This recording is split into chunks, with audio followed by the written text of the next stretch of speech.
let me say officially, Elie, welcome to podcast. Great to have you. Appreciate it. And congrats on your seed round. $3 million raised a month ago? Almost 3 million, yeah. 2.8 to be exact. Yeah. Thank Very you. exciting. Is this the first time you raised capital for a company? Well, second time with Right Farm. Uh-huh. So we had a pre-seed round, Yeah. and then we had the seed round. Excellent. Amazing. So your company, Right Farm, which so excited to talk to you about it today, is in the intersection of technology, data, and agriculture. Before we unpack the problem, the product, and how you got here, I was thinking, how do I want to start the session today? And it's been a topic that my friends and I, especially those of us who grew up in Dubai or worked in Dubai for the last 15 years, it's become a trending topic. Dubai is essentially a desert. And we're very grateful to be here, the job, the career, the fun life, and all that. But it seems to be a common theme for all of us who have been working here for the last 15 years is how far we are from nature and the need to kind of recreate this relationship and connection with fresh produce, with plants, with nature to be around us. You go back to Jordan, you grab a lemon from a tree, you eat it fresh, you feel like it's a delicacy almost, right? And then, you have a dog and that, for example, the relationship with the animal is nurtured, friends and family, but we discarded being close to plants and nature, and it's become a theme. Everybody wants to buy a farm in Portugal or Greece nowadays. Yeah. So to what extent do you, as a founder of an agri-tech company, relate to this need of a connection and relationship with plants and proximity to nature? And to what extent has your startup affected that perception? Sure. Look, great first question. As a landscape here in the UAE, and I'm sure you've experienced this, right? Tomato doesn't really taste like a tomato, right? Versus in Jordan or in other countries. And that's due to supply chains, where you're importing from, who that farm is, where do they get their seeds from, are they adhering to international standards, regulations, etc. I felt that sort of need to connect, and I try to do that every time I travel, right? Especially in Lebanon, I try to make sure I go to the mountains or whatever, right? Look, there are a lot of things that are being done right now, mostly by government and government funding, to sort of address these issues. If you look at ADQ's portfolio company, Silal, for example, they recently invested in enabling a number of farms tech-wise, right? Whether it's crop monitoring, irrigation systems, greenhouses, etc. It's this is something that's going to be worked on for a long time. And specifically when it comes to local produce, I mean, we import 90% of our produce here. So it's going to take a while, and it starts with the government, and that's what's happening, right? Yeah.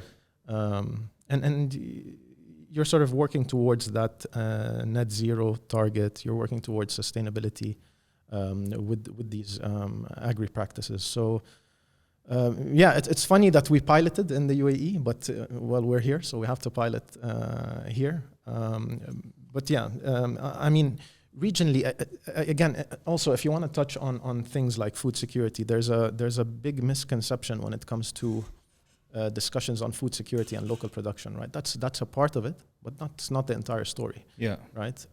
The pandemic showed us that if you don't have proper control over your supply chain, and global supply chains in general are going to break when something like this happens. So I think securing your network and your supply chain across the region and the world is super key for food security as well. So that's something we're trying to work on at Right Farm. So it's not only about local produce, although that's a chunk of it. Right. So it's, if I remember correctly, I think I listened to a few of your last podcasts and your Radio 1, I think it's the station that you went on, Dubai 1. Dubai 1. Yeah.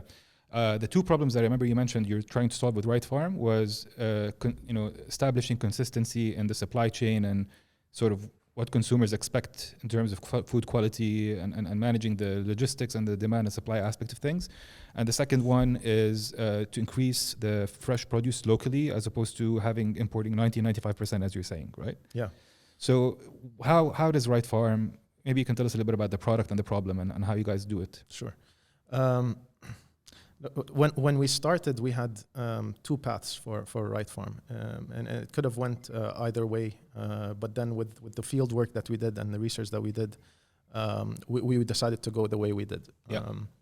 Look, very, very simply, there's a problem statement on the demand side on our buyers, and our buyers are very specific. They're anyone that's operating a commercial kitchen. So it could be a restaurant, cloud kitchen, hotel, catering company, etc. And there's a very clear problem statement there, right? When it comes to them procuring their fresh produce. One, they have product spec requirements that they don't get consistently and reliably that they wish they could. Second is delivery SLA. So they want to be able to place an order as late as possible and have you deliver as soon as possible.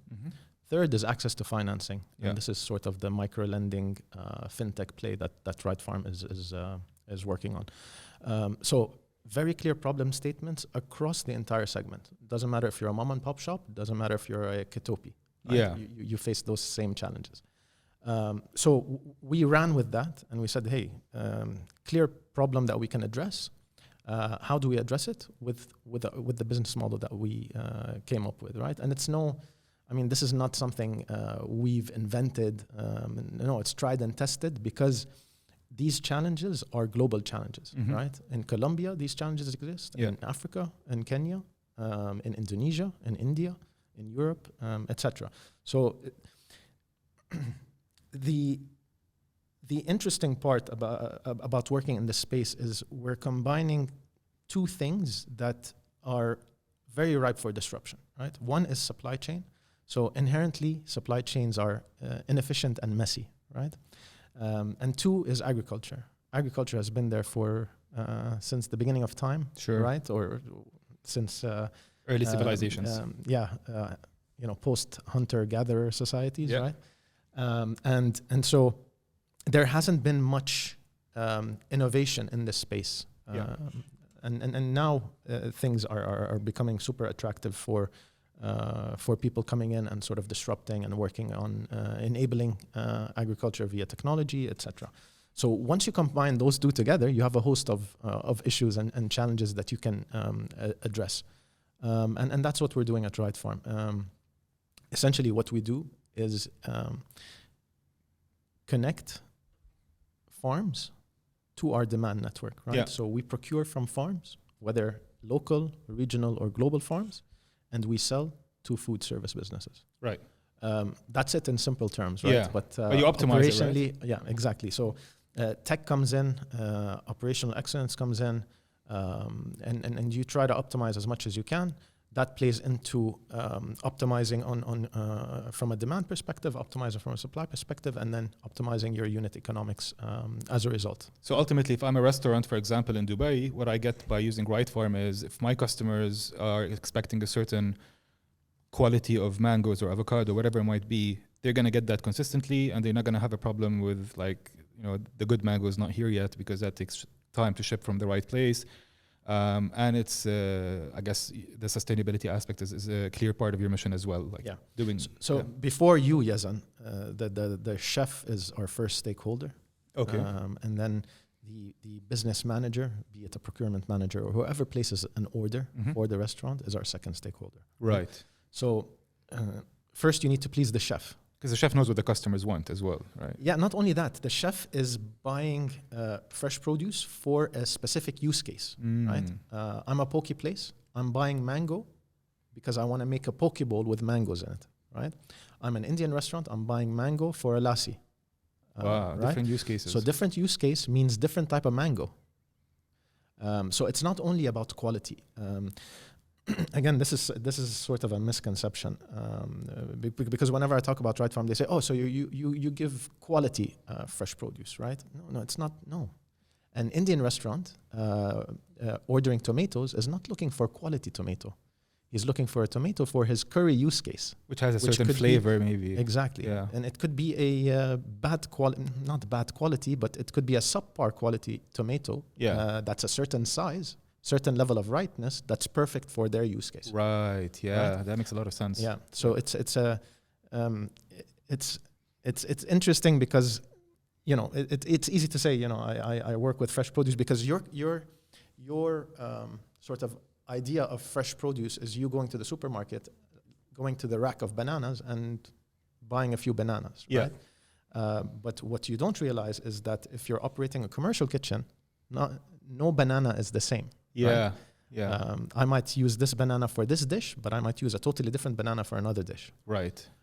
That's and that's where the tricky operational part comes in, right? Yeah. Well, that's a very bespoke service. Like if I'm a chef and I can, through Right Farm, mix and match the ingredients that are available with what I know I need to offer. And then, of course, everything else, as you mentioned, service level agreements on deliveries and everything else.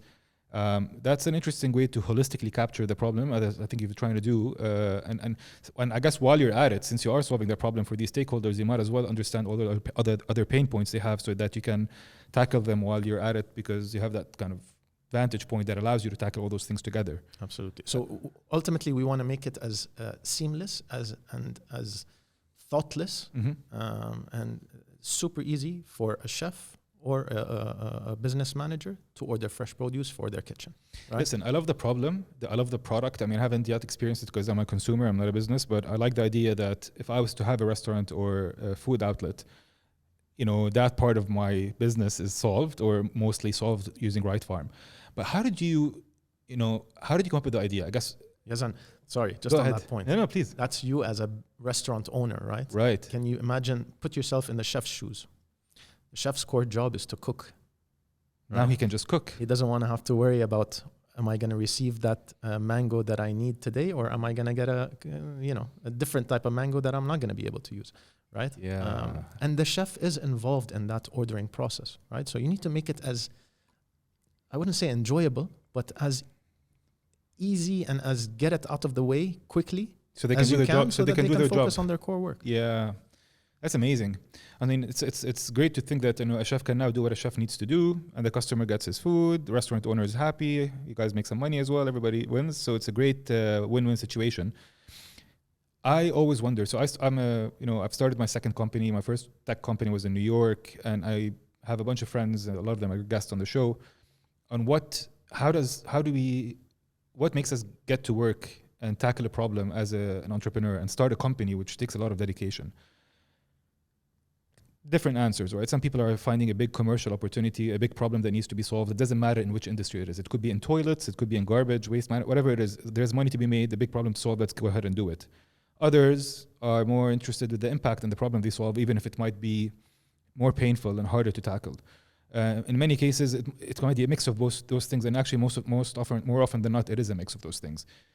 For you, Right Farm, you were at Kareem, I think, before Right Farm, or? No, before that I was working. I was raising money for an AgTech vertical farming project. AgTech. Yeah, same space. Agritech. Vertical farming. Yeah. Oh, okay. That didn't work out. Okay. Not much private sector interest at the time. It's nice to see now Red Sea Farms getting some funding. I think I saw something about content creators. You spent 8 months working for a company that gives cash back. Yes, Circus. Okay, so that's a different one. That's what I jumped to after Kareem. Yeah. Oh, that you jumped after Kareem, and then after that you went to the first AgTech company? Well, I was raising money for that project. So pandemic hit, and I decided to do two things. One was an e-commerce business, obviously. Subscription model for prescription contact lenses. Okay, that's cool. And that's, so again, finding a pain point on demand. Yeah. And, running with it, right? So obviously, I think it makes sense to go for a problem and start a company when there is a pain point to solve, because at the end of the day you want to make a company that solves the problem, eventually makes money, gets sold out, whatever, gets exits. To what extent is the problem itself agriculture, and was that a pain point that not only offers a commercial opportunity to start a company that solves it, but a problem that you are passionate about personally? Yeah. I wasn't passionate about the problem because I didn't know about the problem. Right. Until I started working on Right Farm. What I was passionate about is the space. Okay. So starting a company. No, agriculture. Oh. I've always been. I mean, at least not always been. Ever since I joined Kareem, I knew that I'm gonna go with this path, right? And what I tried to do after Kareem, because I joined Kareem, we were, I think, in 14 countries in the region. And it was well beyond a startup, I think, right? Super growth phase at the time. So I wouldn't label it as such. And so what I tried to do when leaving Kareem was join an earlier stage startup. And eventually I got to a point where I can build. But would you say that when you joined Kareem, did you join Kareem and realize like these guys did something amazing, incredible? You were inspired? Absolutely. Yeah. Absolutely. Look, I've interacted with Mudassir, and I think he's a special person, right?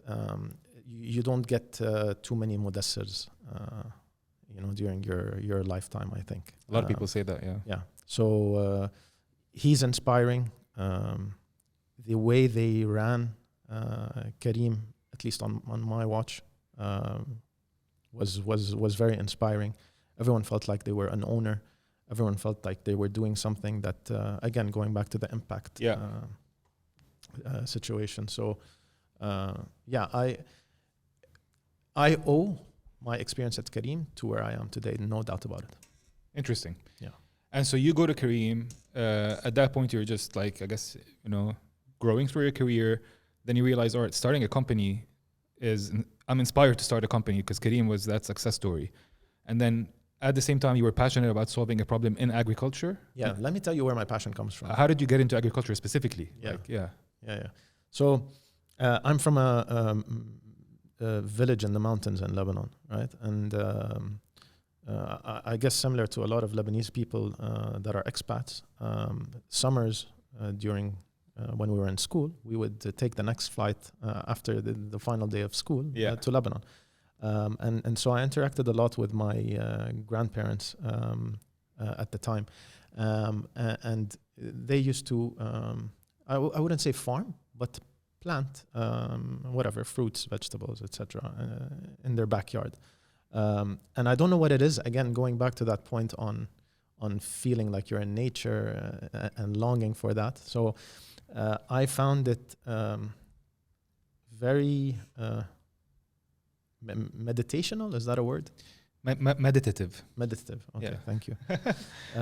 I found it very meditative to sit in the garden, water the trees and the plants, etc. And I'm just a kid, right? But it was something I really enjoyed doing, and so it stuck with me, right? So I've always had in the back of my mind that I'd love to one day do something in that space.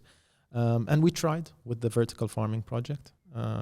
We tried to raise money. We didn't. And luckily, things sort of have their way of working out sometimes. So because I was trying to get that money for the farming project, I got in touch with the ADQ studio team and we launched Right to Farm. That's amazing.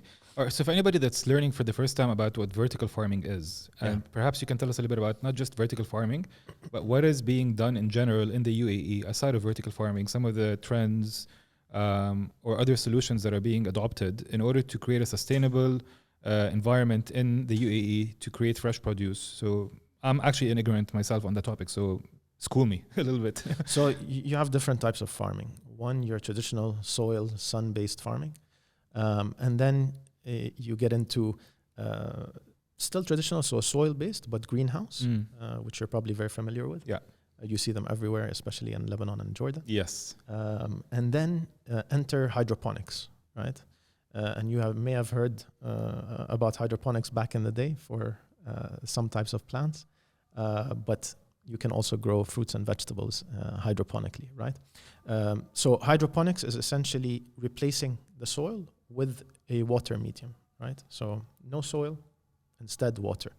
Now what happens with hydroponics is that you start, because the soil is rich in nutrients, water is not, you start modifying that water or adding nutrients to that water. Right. So hydroponics could be grown in a greenhouse, could be grown vertically, could be grown in a container, etc. So hydroponics is one way to do things. So think of your Pure Harvest, for example. So they do hydroponic greenhouse farming. Okay. Right. So sunlight dependent. However, the medium is water, not soil. Right. And then you have two types of indoor farming Indoor is completely blacked out. You're using LEDs, replacing sunlight with LEDs. Still hydroponic, but with the addition of that light factor that's not natural. That could be grown in a container. And the use case for that initially was, in New York where you lived, for example, there's not much space to farm, right? So what they used to do was put these containers on the rooftops of buildings and sort of service that block or that area. Right. Okay. Yeah. But there are a lot of issues when it comes to container farming. So then you have warehouse vertical farming. So bigger space, more operational, right? Less risk of infection from external insects or whatever the case may be. Because with a container, you have one way in, one way out. Yeah. Right. So whenever you open that container, you have a risk of contamination, etc. With a warehouse, no, you can plan it pretty well. So yeah, that's the big thing. Nice. Right now, right? Warehouse vertical farming. So the likes of Badia Farms, Modar Farms, Oasis Greens. And is the quality of the vegetables and the fruits as good as what you would expect from a natural process, or do you compromise a little bit in order to create that environment for production? My opinion, and I can explain my logic. I hope no one in organic farming or soil-based farming hates me for that, but I think the best quality you can get is a hydroponically and indoor grown fruit or vegetable. Wow. Reason being, very simple. You're artificially optimizing the natural environment that is best optimized for that plant to grow to its fullest potential, right? Wow. And I'll explain how that is. Hydroponically, you're delivering nutrients straight to the roots of the plant.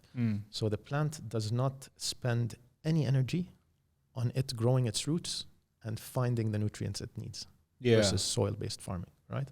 So essentially, a lot of that energy, that's why you find a lot of hydroponically grown plants, or all of them, have short roots.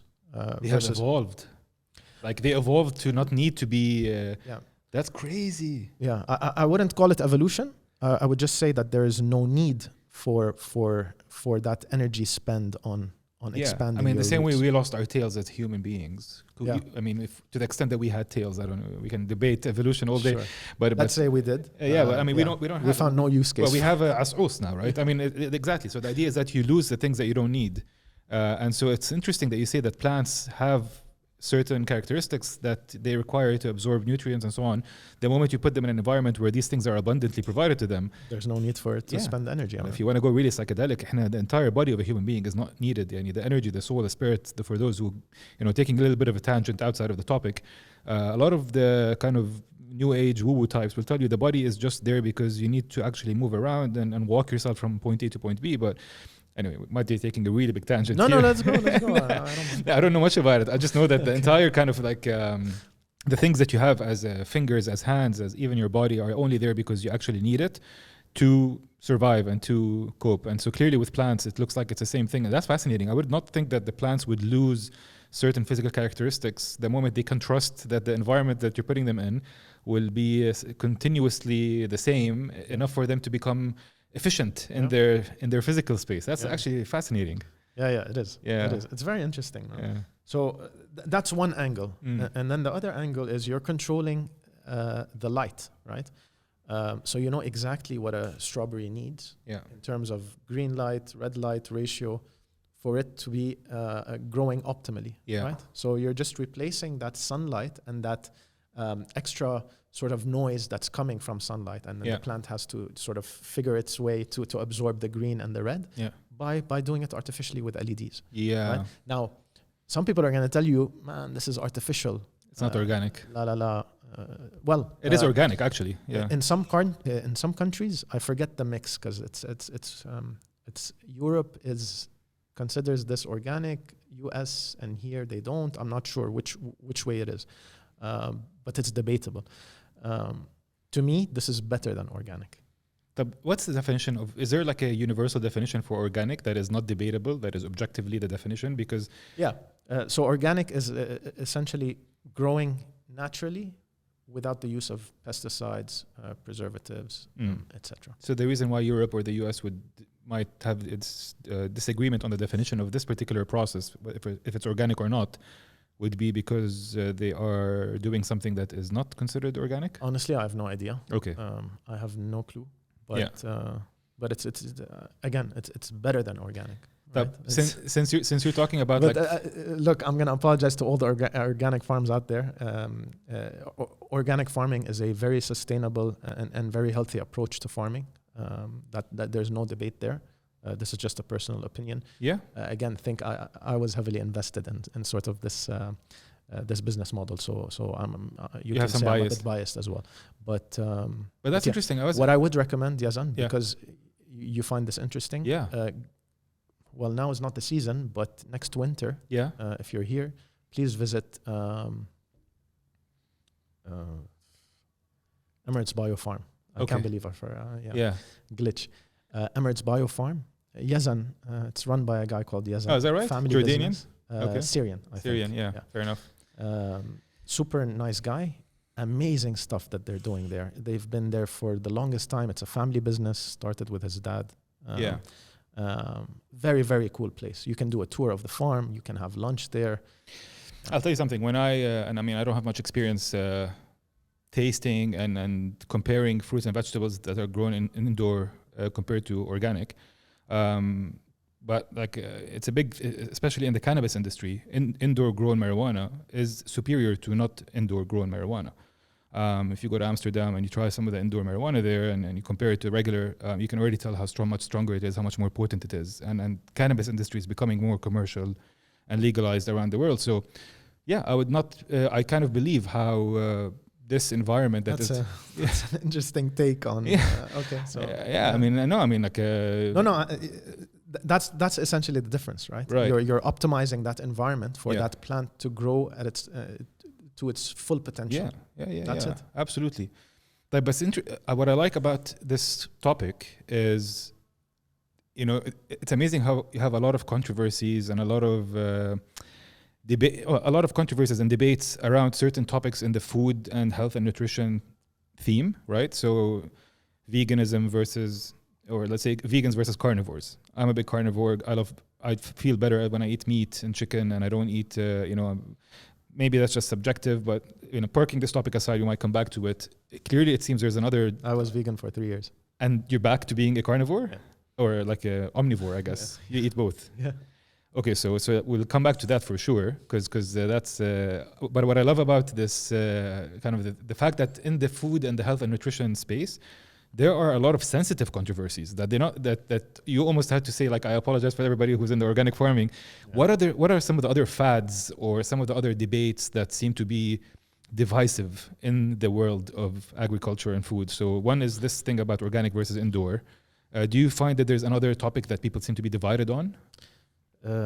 Not necessarily divided, but at least a problem in the region here that I've witnessed in Egypt. Is that you have sort of international regulation around seed procurement and the way you utilize those seeds, right? So, and that's why you get crappy fruits and vegetables, right? Or that's one of the reasons why. When you procure seeds, you have a number of seeds that you're allowed to plant in a given area, right? Now, what happens usually in our part of the world is those seeds are not used for that particular area, but plants are cloned, etc. Yeah, so you take a branch or forgive me, I have no idea that technically how they do it, but essentially they sort of multiply those seeds to produce more, right? Right.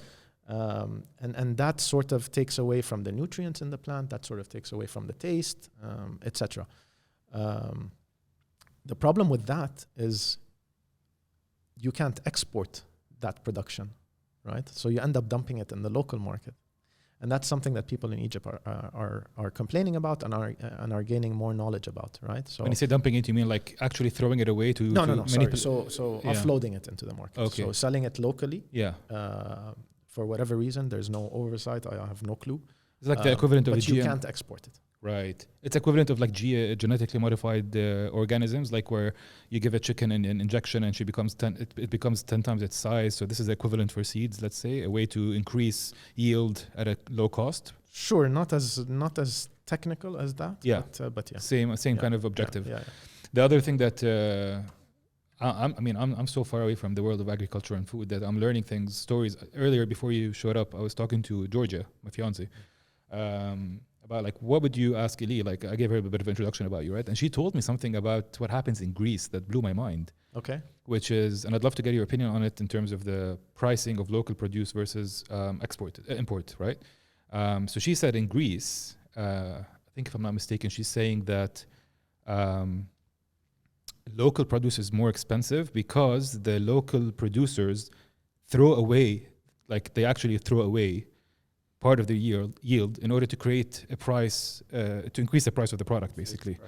And I might be wrong here. Did you say the price? That's interesting. I never knew that about Greece, and I'm a bit surprised. Bring the mic closer, sorry. Sorry. Yeah. I'm a bit surprised. Yeah. Well, local produce here is more expensive than import. So But it's supposed to be the other way around. Import should be more expensive usually. Logically, yes. Yeah. Look, excuse me. No, go ahead. Sorry. That's a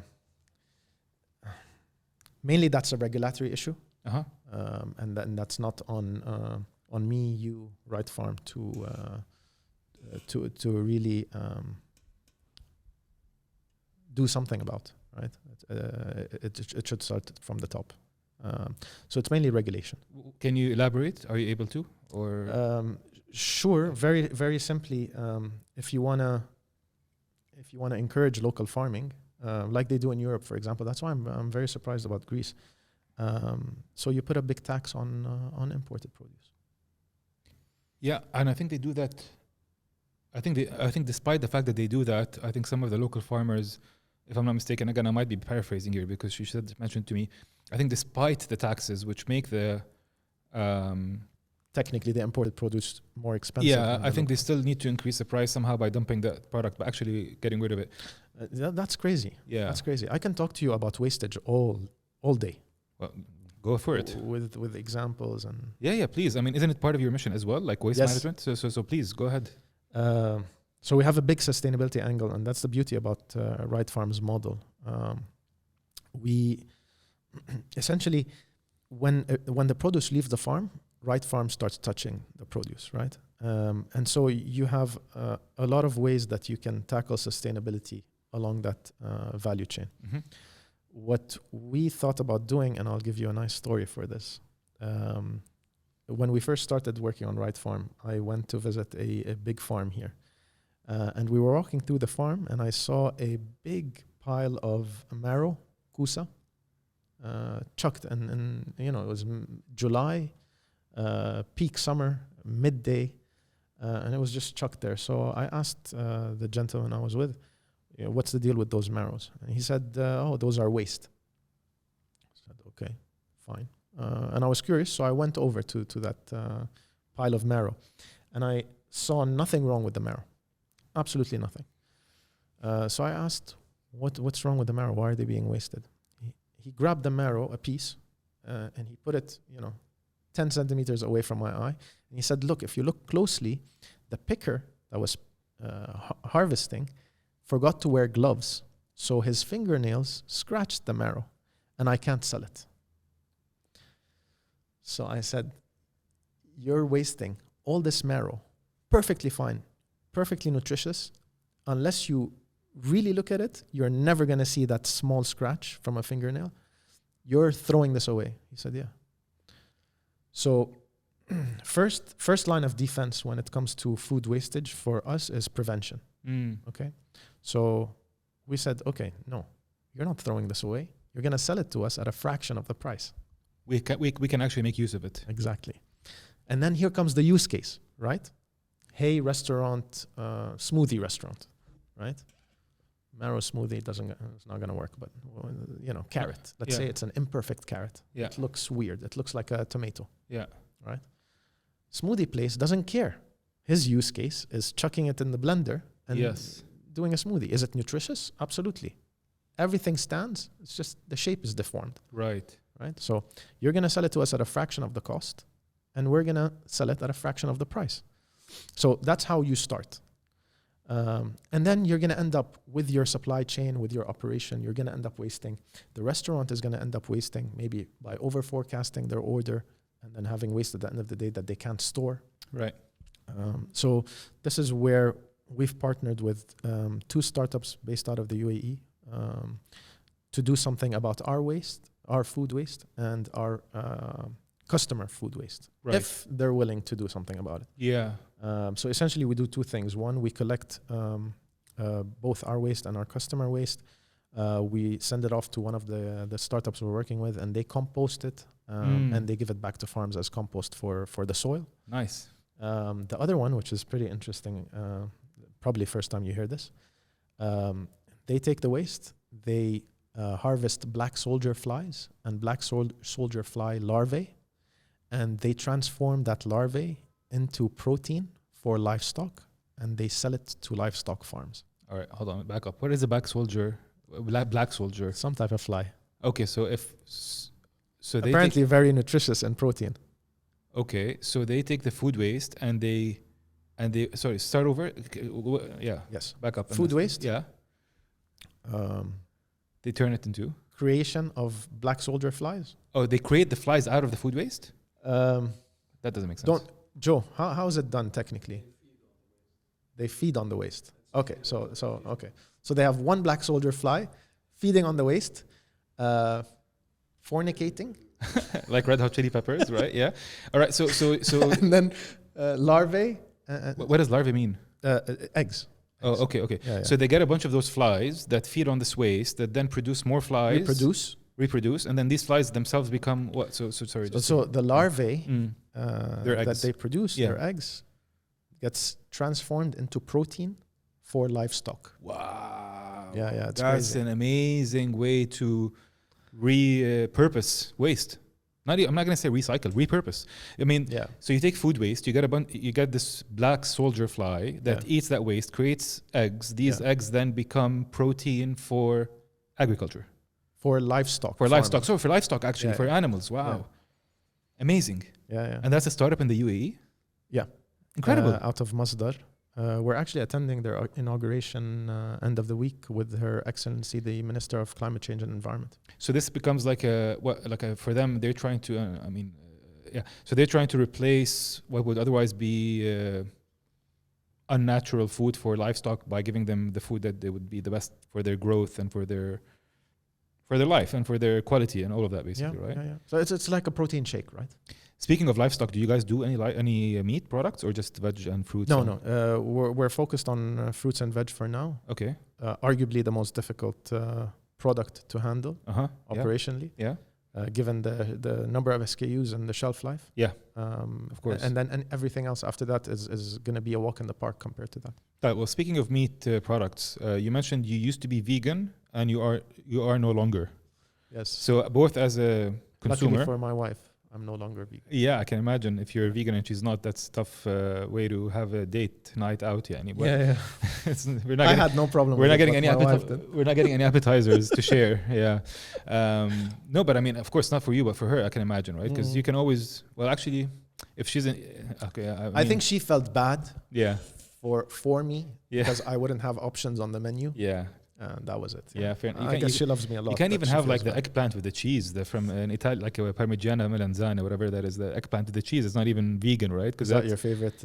Well, I mean that's one option. Because I always think about like the huge difference between vegetarians and vegans. There's a huge difference. I mean, any product that has any dairy product in it immediately puts you in a vegan category. Yeah. No, but I'm actually somebody that. So I can talk at length about my carnivore experience.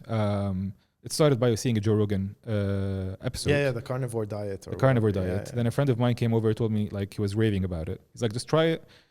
Also, he sent me a bunch of videos about how it's not as unhealthy as it might seem with the cholesterol and all that stuff. Yeah.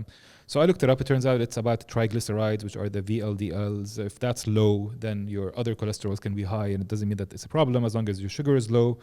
So basically, there's this entire misconception. It's also one of those kind of divisive controversies in the world of health, whether eating a lot of meat and not eating a lot of fiber is bad or good for you. I'm one of the people that actually believes and has experienced firsthand when I went carnivore for about a short period of time. Did you just do a carnivore diet? I had some leafy greens, so I would have like spinach or even like celery or like rocca leaves. So I wasn't doing, and I was having coffee and alcohol, right? So it was definitely more like keto than it was carnivore. So a pure carnivore diet would be like meat Just and water. meat. Yeah. But I already experienced the benefits of not having sugar in my body, the crashing afterwards. Testosterone was super high, which was great. It made me want to go to the gym more. It made you want to get to work more. My libido was higher. Everything that you would want to look for as a person, not just as a man, went well for me. Right, lost weight, got more muscle, just felt much better. On a primal level, I didn't get more aggressive, but I felt more ambitious. So. That's very interesting. Psychologically, that's interesting, right? It is, right? And then I had to like really go through the health, because I have like family history, my father, heart disease, all that stuff, and my cholesterol was high, both the LDL and HDL was not like ridiculously high, but they were high. And usually in traditional medicine, they tell you like if your LDL is high, that's bad. If your HDL is low, that's good. So the HDL is supposed to be the high density lipids, which are the fats you get from nuts and almonds. Yeah. So if that's high, it's okay. It's actually good. Yeah. If your LDL is high, that's bad. That's like all the stuff that gives you a heart attack. Yeah. But it turns out for people who are pro-carnivore diet is that your LDL can still be high and your HDL can be high. But as long as your VLDL, which is your triglycerides, is not high, then you're okay as long as your sugar is low. So basically it's like it comes down to how high your blood sugar is, and also other aspects of your health and fitness, right? So it's not just down to these 4 or 5 metrics. Yeah. But basically, long story short, it's like it's wrong to, or at least the proponents of a carnivore diet will tell you, it's wrong to reduce health to just don't eat red meat, cholesterol. Like it's not that simple, right? Yeah. You can have high LDL and HDL, but as long as your VLDL is low and your sugar blood is low, like on a fasting state, and you're feeling good and you're building muscle and you're losing fat, then you can keep eating all the meat and the chicken you want. Yeah. But I'm curious to hear about what made you switch from being a vegan, because a lot of people, when they try being vegan, they swear by it. Yeah. What's your story? It all started with YouTube. So I watched a lengthy speech by someone, I forget the name. And logically, from the arguments they were giving, it made sense biologically. It made sense ethically.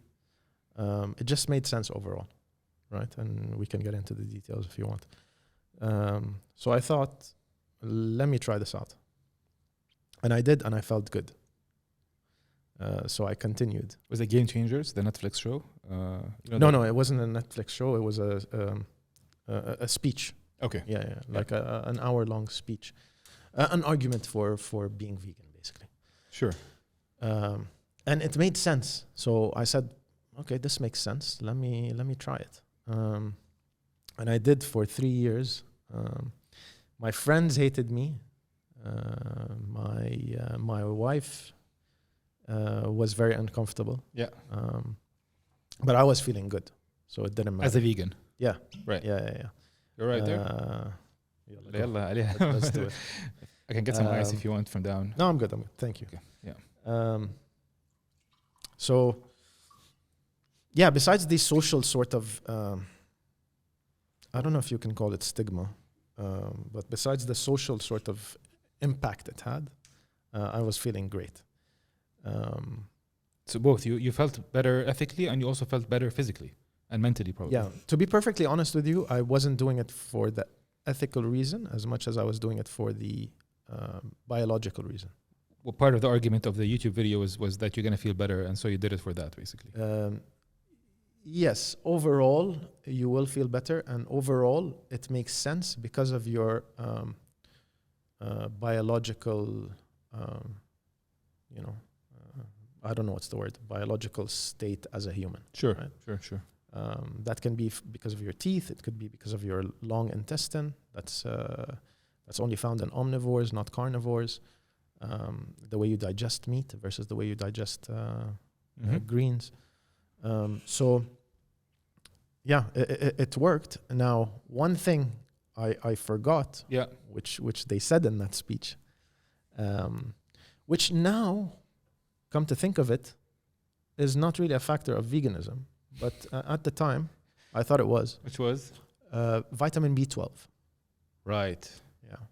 So vitamin B12 is found in soil. And so people used to get it even if they were on a vegan diet, because people didn't used to wash fruits and vegetables back in the day, right? Now you wash properly, so there is no B12 in fruits and veg. It is found in animals because animals graze. And they eat the plants whole. Yes. Without washing. With the soil. Right, of course. Right? So they get B12 in their system. Oh, the animals that graze. Sorry, not the animals that eat other animals. Yeah. Sorry, okay. Yeah. So I went for a checkup 3 years after. Yeah. Which is bad at my age. I think everyone should get a checkup once a year. Yeah, makes sense. So I went and they said, whoa, your B12 is super, super low, like dangerously low. So I said, okay, well, what do we do? Oh, you're going to get a shot in the butt and you're going to have to take pills. Yeah, I got a few of those as well. Yeah. So I said, okay.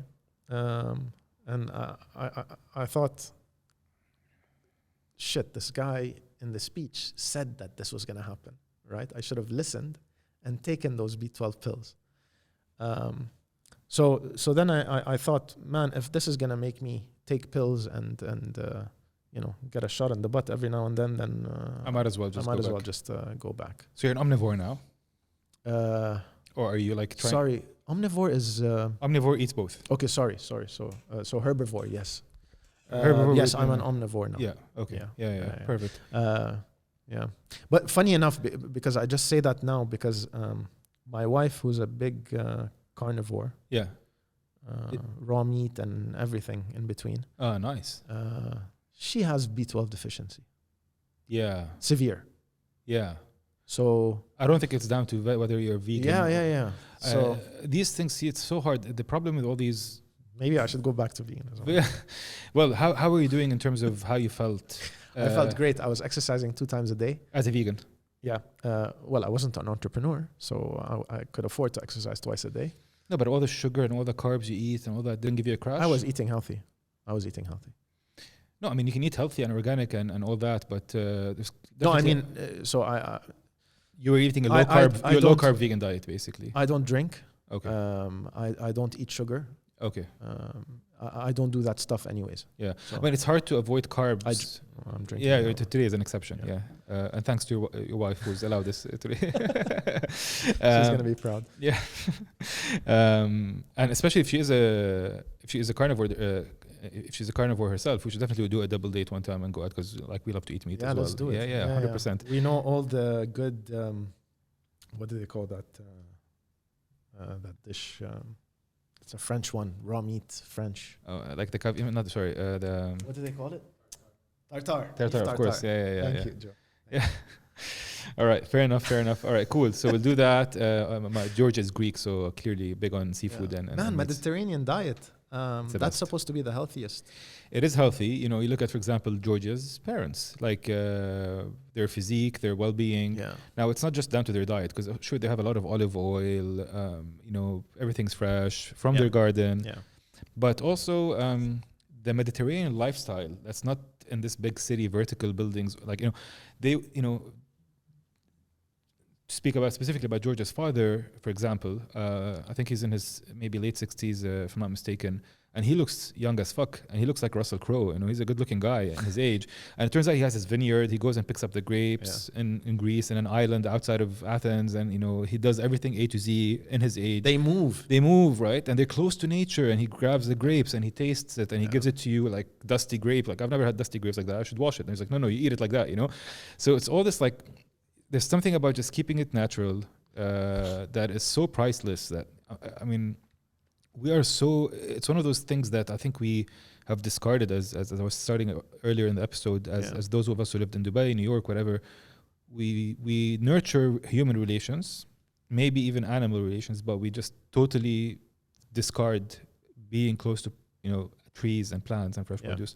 Yeah. And I think it affects your well-being. You can live longer not just by eating that stuff, but just being around it. Yeah. And taking care of that plant. You feel good. You feel there's something in there's a connection that's you can't really describe. 100%. Go ahead. I was gonna say something about never mind. I was gonna ask if you had by now, since you are operating at I assume you like with Right Farm, you guys go to the product level, right? Like, so I don't know the interface, but I would imagine like the buyer of the products can browse through fruits and vegetables. So have you had any particular insights about specific fruits and specific vegetables that was profound or blew your mind? Like that people like almost like interesting trivia or facts about some fruits or some vegetables based on the consumption behavior. It might be too early for you guys to even have gathered such insight, but I was wondering if you come across any interesting stories about, did you know that mangoes or avocado or something, like something of that sort? No, maybe one thing comes to mind. Actually two things. Okay. I'll tell you about my, so I went to Egypt last week. Mm-hmm. First time in Egypt, amazing place. There's something in the air in Egypt.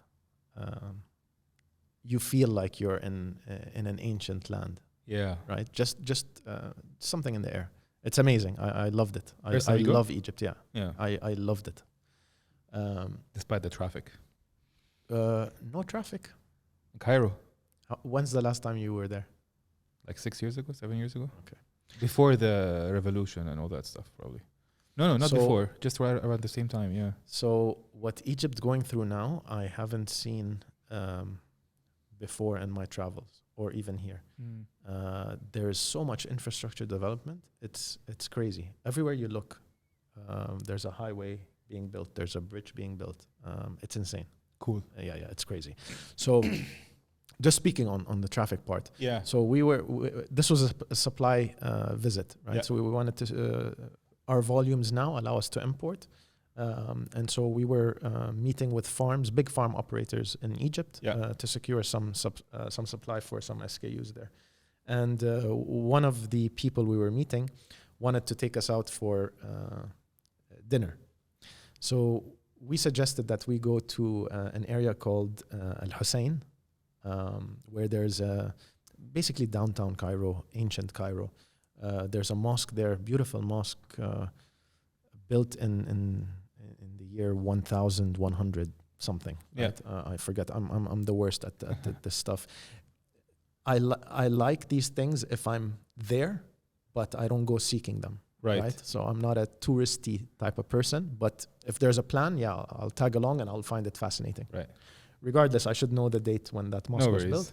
But anyways, we wanted to go there because we were told that there's a really great barbecue place there. Mm-hmm. So that was like 6:30 at night, PM, 6:30 PM. And we were going in that gentleman's car, and he was trying to convince us not to go there because it's going to take 2 hours to get there. Yeah. I don't know what happened, but we ended up deciding to go there, right? And we got there in 20 minutes. He was, the whole way, he was raging about how 6 months ago, this highway that we took to get there did not exist, right? Yeah. He had no clue, right? He was super surprised. He's like, the last time I've been here, I was 5 years old. Yeah. And now I'm going to get my family here next weekend for That's this. crazy. Yeah. So that's on the traffic side. On the inside, The interesting fruit that I discovered in Egypt. Okay. Omani toot. Omani toot? Yeah. That's what they call it. They're growing it in Egypt, but it's Omani toot. I doubt it's Omani. Okay. Maybe it is. I don't know, but that's what they call it. What's so special about it? It looks, toot. Toot is berries, right? Toot is raspberry. Raspberry. Yeah. There's blueberry as well, I think. There's blueberry is the circle. Then there's the one that's a compounded group of circles. That's right. Yeah. So it was that, but lengthy. So not like a cone or like a ball Oh, okay. with balls. It usually looks like a cone. Yeah, it usually looks like it looks like a small like cone. a lump, Right. right? Yeah. No, this was like a long sort of thing. Wow. And we picked it off the tree, ate it, and it's the sweetest type of berry I think I ever tried. Fascinating. Green by color. Yeah. Wow. Yeah. And sweet. I was like, you would think green is not ripe yet, but you're saying it was sweet. Yeah, exactly. That's what I'm saying. Wow, it's crazy. Yeah. Omani toot in Egypt. Yeah. Just understanding, I think. So understanding that a mango is not just a mango. Yeah. There are so many different types of mangoes, different specs of mangoes. Yeah. And getting into those details.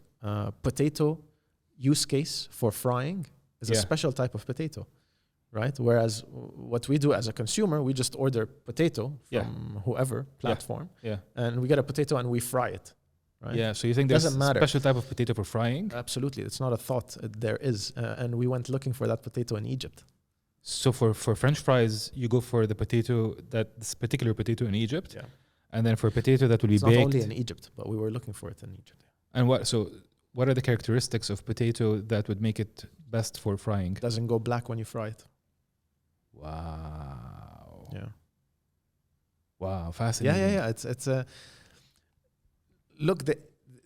The cool thing about this is that even the chef, in a lot of cases, has no idea what that potato is. Right? He knows that he needs that potato, but where do you find it? What's it called? He has no clue, or she. Yeah, of course. And they're probably under certain instructions from the business owner, the restaurant, to not even be resourceful to figure out. Yeah. Well, you have a budget, I don't or think I don't they know. have the time. Yeah, at the time. Right? Yeah. And then going back to wastage. So imagine how much potato was wasted for you to sample and get to that potato that you need. That's crazy. Wow. Yeah. طيب, I want to give a shout out for Joe, who's an amazing spectator, by the way, and he's filling in all the information, all the blanks whenever we need it. Thank you, Joe. Appreciate it. At some point, we can just grab your seat and sit next to Elie, and we can have a conversation if you feel like you're in the mood. So no pressure. Joe is leading on the sustainability angle as well, on top of what he does. Okay. And that's why you saw me sometimes asking Joe a few questions. So let's talk about, actually, good question, sustainability. Correct me if I'm wrong, but one aspect of it is, of course, reducing energy consumption. That's if you're farming. Right? To what extent is ethical sourcing of imported foods part of your agenda, or an actual problem that you find yourself dealing with? And I'll give you an example. I had a guest on the show who's called, an amazing guy called Matt Toogood. He's the founder of Raw Coffee. Which, do you know what Raw Coffee is? Here. Raw Coffee here. Yeah, I love that place. It's like the espresso machine downstairs, everything. Like we took the barista course from there. No way. He's a friend. He came on the show. He became a friend. I've seen him a couple of times since then. And lovely guy, right? New Zealand, either from New Zealand or Australia. Anyway, he came and he schooled me on coffee. Right, the whole episode was about coffee. If there's one thing I like more than whiskey, it's coffee in the morning and in the afternoon, maybe also in the evening. And so he explained to me that the supply chain for coffee globally is filled with like child exploitation and unethical, like basically, if it's not price exploitation at the beginning of the value chain, it's child labor in other places, and then there are a lot of solutions. And for example, in his case, like they're very deliberate about sourcing ethically produced or farmed coffee beans, and that's part of their value proposition at Raw Coffee. But I didn't realize there was so much shit going on in the coffee supply chain. So my question to you, as part of your sustainability agenda, and I guess a question to Joe as well, is how much do you guys deal with like unethically produced food that has either child labor or other type of exploitation that makes it, you think, we're not going to get that product, we don't want to deal with making money for those who are exploiting kids, or it could be other types of unethical means? At least locally, the farms we deal with, none of that is an issue. I don't think anyone here operates that way. We've worked with importers who import from various places. I'm not privy to what sort of practices they use, but just to make things clear, we are not with any sort of child mistreatment or child abuse or any of the sort. Honestly, I have no idea. I was curious to know if it actually happens in the world of vegetable and fruit farming. I wouldn't know. I hope not. Yeah.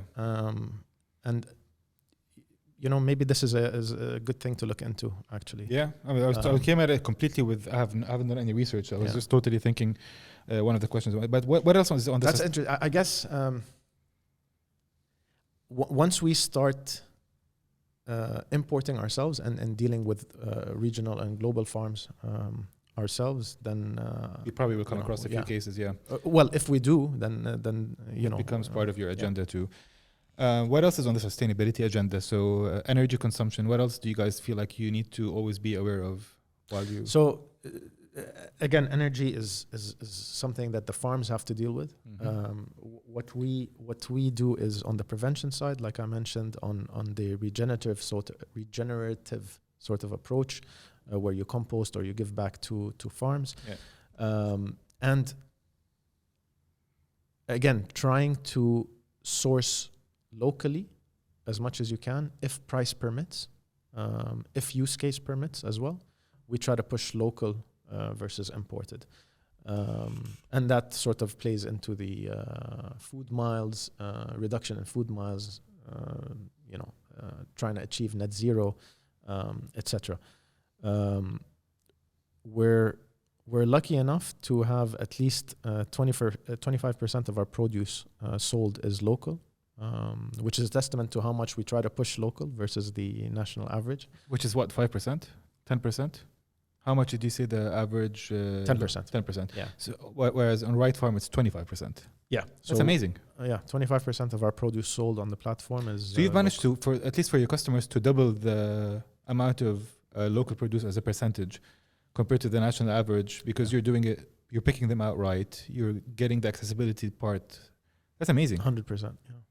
Yeah, that's incredible. Amazing. Well, good for you guys. And local farms love this, right? The segment that local farms target is retail, typically, right? Retail or wholesale. Now, there are positives and negatives to that. Positive is you can offload a lot more stock, right? So Carrefour would want 2 tons of tomatoes a day, right? What they don't have access to are food service outlets. Yeah. Right. And this is where they come in. Food service outlets, because of the nature of that product spec requirement, you're not going to get, and because of your volume, you're not going to get competitive pricing as much as retail or wholesale would get. Right. Yeah. And that trickles down to the farm. Yeah. So essentially, they're happy with Right Farm because 1, we're creating a new sales channel for them, and 2, it's a more profitable sales channel. Yeah. Makes sense. Cool. I have 2 questions outside of the scope of Right Farm, but we can go back to talking about Right Farm if we want to. But I want to make sure I get your opinion on these 2 things. Let's do it. A lot of controversy and a lot of debate around vaccines, around the big pharma. AstraZeneca is obviously one of those big names, like up there with Pfizer and others. You worked at AstraZeneca. Yeah. Funny enough, no one knew about AstraZeneca until now, man. When I used to say I to worked at research you a little AstraZeneca, bit. people were like, what the hell is AstraZeneca? Oh, that's true. Actually, I never really heard about AstraZeneca until the vaccine came out. Because AstraZeneca develops drugs for chronic diseases. And unless you have a chronic disease, you're never gonna know about AstraZeneca. Anyway, their vaccine was the shittiest one too, right? It was the one that had the side effects and stuff, or so I heard. Yeah. So I heard. Heart issues and stuff. Yeah, I never looked into it, but so I've heard. I've heard that people don't want to get the AstraZeneca vaccine, at least in Lebanon. Yeah, no, I think so. There was the Pfizer, the Johnson & Johnson, and the AstraZeneca. These were the 3 kind of blue chip. Then there was the Chinese Moderna as well. But then there was what was the Chinese one? Sinopharm. Sinopharm was the Chinese one. I think AstraZeneca was the one that had the most controversial side effects. Like everything else, you would have like a classic kind of flu side effects with the rest. But with AstraZeneca, I think it had the consistent high number of patients complaining of heart, I think it was like heart palpitations or stuff like that, basically. Yeah. But my question is, to the extent that you were able, I don't know, I mean, at the time you were still earlier in your career, based out of Dubai, right? So did you have, I mean, let's say 7-8 years later, here you are. Yeah. A lot of debate about big pharma exploiting consumers, the whole vaccine debate and all of that.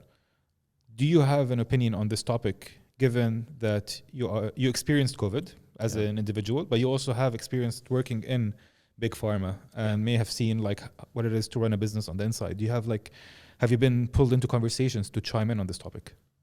I haven't. First time for everything. Yeah. My personal take. Yes. The big pharma is, or let's call it pharma. Let's not call it big pharma because there's a negative connotation to that. Pharma in general is a good thing, right?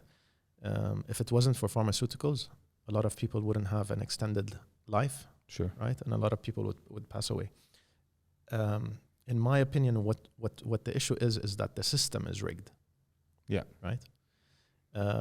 That sort of profit-seeking agenda or mandate that a company has transpires into a sort of a negative route that you can take.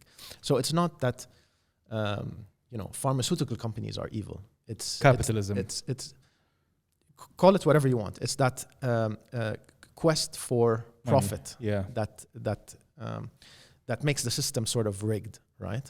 And doctors are in that system too. So it's not just pharma. They're the ones writing prescriptions for $5 Xanax boxes. Yeah. Right? I mean, you think about like, sorry to interrupt you. See what's going on with the opiate crisis in the US and Canada? And I mentioned it as well on my podcast, I think a couple of episodes ago. I myself have dabbled around with opioids for a while. And they're cheap. They're $5-10 a box. And that will keep you high for a month. And that's only $5-10. So who the hell is who's getting paid? Or how are they making money? I mean, it must be all the kind of partnerships that go on with the doctors to prescribe them and the lifetime value that they capture when you get a patient to get hooked on opioids. That's what is it? $200 a year for the rest of their lives for the addicts, right? Man, look at. Fortunately, that's way behind me now, but that's good to hear. Yeah. 3 shoulder surgeries, by the way. So like I kind of got baited into it. Is that why you? Well, it was a combination of like knowing that they existed, they were fun. Also having been prescribed them. I had 3 shoulder surgeries. First one Where did you get them prescribed? Believe it or not, prescription. Here, I mean. No, I'll tell you the story. So initially, first time I've ever had any opioids was in Lebanon. Like we're all partying, having fun. You get some tramal, whatever the hell is available. No, it's a true story, right? Never had an opioid before. Then you realize, okay, that shit is fun. And then, years go by, you never try it again. And then you start having joint injuries. I had a shoulder injury and so on. And I was in the US. I mean, it's amazing to see how hard it is to get prescribed opioids or to even get them if you want to in a place like Dubai. It's not easy. Even if you have an injury, they won't prescribe it without, checking a million times, and they prescribe it by the pill. Like they're very careful. In the US, I lived in San Francisco, I lived in New York. They'll give you this shit. They give you 90 pills on demand. You don't even have to have a problem. You just go to a doctor and be like, I want some Oxy. Yeah. And he'll give you 90 pills. And it's like, it's heroin in a pill, basically, right? Yeah. So basically, unfortunately for those of us who didn't, I mean, me included, got there, enjoyed it, got out of it. But I can see how a lot of people can get hooked on it forever and live on it. And then it becomes just part of their lifestyle. And they pay $10 a week for the rest of their lives because they go through a box a week now instead of a box every 3 months, right? That's crazy. Going back, is there a use case for it? Yes. Yeah. Is there an alternative for it? Yes. Sure. Yeah. Right. But it's just the system is rigged. Look at. So just from an insider perspective with AstraZeneca, genuinely there are scientists working day and night on trying to develop medication that could cure cancer, that could help extend your life if you have a chronic disease. that can help improve your life if you have a chronic disease. So it's conflicting, right? So when the whole vaccine debate came up, did you feel like you were... Vaccines is a different story, and vaccines is all medication needs testing. Right. Right? And anything you ingest has a side effect. Yeah. Right? Even food. Sure. Right? You can get whatever, not to go into the details, but you can have problems just based on what you ate. Sure. So keep in mind that anything you put in your mouth, into your system, is going to have a side effect. It could be positive, it could be negative, it could be both. Gluten or whatever it is, right? Yeah. Absolutely. So without testing, you're not going to know what those side effects are. Yeah. And that's the whole story about the vaccines. Yeah, well, if aside of the side effects, I think a lot of people didn't want to get vaccinated altogether. You hear about the tennis player, what's his name? Djokovic? Yeah. Right? Well, he got into, I'm sure, I don't know how much it was. Australia, he couldn't get into Australia. Right, because he didn't want to get vaccinated. And a lot of like people that weren't necessarily flat earthers or whatever didn't want to get vaccinated. And actually, if it was up to me personally, I wouldn't have wanted to get vaccinated. For this particular virus, I would have liked to try to like ride it out and get immune. But it became divisive. It became like you're stupid if you don't take a vaccine. You're not. Not only that, your life became more difficult if you didn't get vaccinated. You couldn't. Well, that's why I had to take the vaccine, and I didn't resist for a bit because I had to practically go on with my life, and I didn't have a problem. I wasn't doubtful about Pfizer or their intentions. But if it was up to me, I just wouldn't want to inject myself with anything. Actually, so again, it's not that there is one. Let's say the CEO of Pfizer, right? It's not like he's sitting down in his evil chair on his evil table, saying, "How am I gonna, screw up humanity?" Right? Yeah. I don't think it's like that. Personal opinion. Yeah. Right. There's a. I agree with you on that. Yeah. There's a work that's being done on getting a treatment for that disease.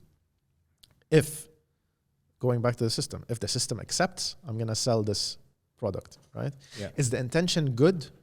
Maybe. Yeah. Is it bad? Maybe. As they say, the path to hell is paved with good intentions, right? And actually, this brings me back to not brings me back, but it's a good segue to consulting, management consulting, because you've done a couple of years at PwC, right? Yeah. I've done 6 years at Kearney, Delta Partners. I've experienced what it is to work in a high-value professional environment where the pay is good, the training is great. The impact is also amazing, but a lot of times you find yourself like any other corporate industry, like law and banking and consulting, selling your soul to the devil. Not necessarily setting, as you said, deliberately planning a negative outcome, but in many ways running things, business operations in such a way that ultimately benefits the stakeholders, the buyers of the project, the ones who get the paycheck at the end of the day. This is not a specific. I still operate in the consulting space. I have a company that is fortunately very successful in the management consulting space, in the gig economy for consulting space. So I'm very proud of the company and the industry. If I ever have a kid, I'll put them in consulting as well. Nothing comes close, I think, in my opinion. To start off their career. To start off your career, 100%. Yeah. So I have a bunch of questions to ask you, but... my wife is a consultant. Which company? Strategy. Yeah, nice. Yeah. Nice. What's her name? Cristal Abu Nader. I think we may have exchanged a few emails because we staff for strategy. Really? Yeah, they're one of our clients basically. Okay, I'm gonna ask her. Yeah. But so nice, but not nice. Yeah, it's a love-hate relationship, right? So like everything else in the in the world of capitalism, you sell your soul to the devil, whether you're in big pharma, whether you're in social media, whether you're in Apple, Facebook. Again, in management consulting, I found myself a lot of times at a deep individual level battling with a slide that I had to create that I found to be incongruent with my values or even with the outcome of my analysis, because that's not what the customer is paying for. So there's a lot of times where and it's just part of the problem of capitalism is that any industry you're in, even in law, where the biggest liars are ever found lying are lawyers who found the great, perfectly articulated lie to help their clients. In banking, you have a different beast to deal with. Yeah. Consulting, same thing. And pharma, same thing. So there's no doubt that there is a lot of contaminated aspects of these industries. But management consulting is one of those industries that actually really tries to be impactful at its core. And it is impactful in many, many ways, despite the byproduct or the collateral damage that it causes along the way. But you have actually worked at PwC. So my question to you is, to what extent do you attribute the skills and the success that you have at this point in your career to having started off as a consultant versus how much it cost you in terms of work-life balance, emotional toll, and everything else? Look, I owe where I am now to all my previous experiences, both personal and professional. So I owe a lot of where I am now because of PwC, because of Kareem, because of every company I've worked for. I think the major difference between how much effort I put in now, which is exactly the same, if not more, if not a bit less, I don't know, from now versus PwC, is that now I'm doing something and seeing it through to the end, right? Right, yeah. With consulting, you're not. You hand over the PowerPoint presentation and out of the door you go. That's the reason why I left. Right. I have no idea what I worked on so hard for a few months was even executed. What was the result? Nothing, no clue. That takes a Sometimes lot of you do, yeah, but mostly you don't. Sometimes, but that takes a lot of self-awareness and I would say enlightenment at a young age, especially when you're getting paid. I mean, at PwC, you probably weren't getting paid much anyway. Not as much as Kearney or yeah. Wyman. I mean, but like when you do work at StrategyAnd or Kearney or BCG, you get paid a lot of money to just kick the can on these kind of things. Yeah. Yeah, no, I don't know what made me think that way. But I realized, man, why am I putting all this effort if I don't even know if... What if I'm not doing anything right? Yeah. Right? 100%. What if they're just taking it and just chucking it in the drawer and that's that? Or we wasted some money on Elie's bullshit strategy, right? It continues to be the case. A lot of times, more often than not, the work that's done by consultants is actually very valuable. It's intended to be impactful. You could argue that the consultants are just bullshitting the clients. I would say in many cases, the clients aren't able to receive the service of consulting and what they could make out of consultants because they themselves are disorganized. Yeah. They have their own bureaucracies and consultants simply plug into that, that setup, that structure. And so, they'll get paid. They're happy to get paid. They'll tell you, look, this is useless if you don't do this, this, and that. And as long as the client still does not operate in a way that benefits them ultimately, they're going to end up paying a lot of money for no impact. Consultants are going to end up walking out, as you did, feeling like they haven't caused any impact. Yeah. And the consulting firms make money, but like they would have made money anyway. It's just like I'm sure everybody would have liked a positive impact implementation, and that continues to be a challenge in this part of the world. Let me say one thing that is amazing about consulting and with an example. So my wife has a PhD in physics. She's a researcher or was a researcher, lecturer. And she decided to make that switch to consulting. And I witnessed the transformation, right? She's a totally different beast when it comes to business now, right? And it's super impactful when you're not a business person, right? You're a scientist, you're whatever, engineer, and you get that exposure on the business side via consulting. Yeah. Right? So I can strike a conversation with my wife about Right Farm, about anything, and she has a lot of value to add. Yeah. Right? And that's the beauty of consulting, in my opinion. And I bet you sitting with investors, raising money, presenting a pitch deck about Right Farm may have a lot to do with Kareem and even AstraZeneca, but that foundation you built at PwC is priceless. And like I said, if I ever have a child who is he or she would be at the cusp of their career, and if consulting is what it is today, I would hands down encourage them to do consulting for a few years. What I wouldn't want to see is my child or anybody else for that matter staying in consulting longer than they would like to, because it becomes their comfort zone and it hijacks their it's very sticky. it's very sticky, and a lot of people I know, friends, a lot of the people I know are friends and ex-colleagues who every time I see them, like, man, fucking, I can't wait to get out. Like, dude, get out. You said that to me 3 years ago. Why aren't you getting out? Until I make principal. Until I make part. Like, why? Because why? Because your market value goes up? It doesn't. I'm in recruitment. I understand. Your market value is as high as it could get for the 4 years you already spent at fucking McKinsey. Get the fuck out if you are unhappy. Yeah. If you want to become partner, go for it. By all means, go for it, right? Like, of course. And it's admirable and it's not easy. But if you don't want to make partner because you don't want to become partner, there's no point to wait to become a principal or partner. Leave when there's an opportunity to leave. No, but the thing is it's also about like taking the chances to recognize that your market value is extremely high as somebody who worked for 4 or 5 years or 3-4 years at BCG or Bain and Company or Kearney.